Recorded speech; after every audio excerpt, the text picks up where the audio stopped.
სასულიერო ცხოვრების დიდ ყველანაირ რიტუალში ღვინო არის როცა უნიშნულოვანესი სასმელი და ნამდვილად დაგეთანხმებით რომ ბიბლიის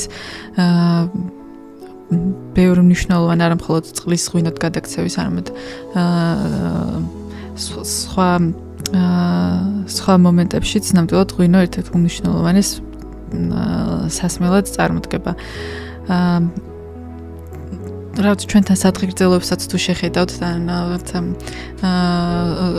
მოისმენთ და ყოველდღიურ ცხოვრებაშიც ის ვინც საუბრობს ღვინოზე ან ვაზზე ჩვენს ლიტერატურაშიც კი ღვინო, ვენახი და ვაზის კულტურა არის საღვთო საქმედან გაიგივებული საქმე და ეს არის საქმე, რომელსაც არა მხოლოდ უძველესად, არამედ ჩვენს გენეტიკურ ნაწილადაც მიიჩნევენ.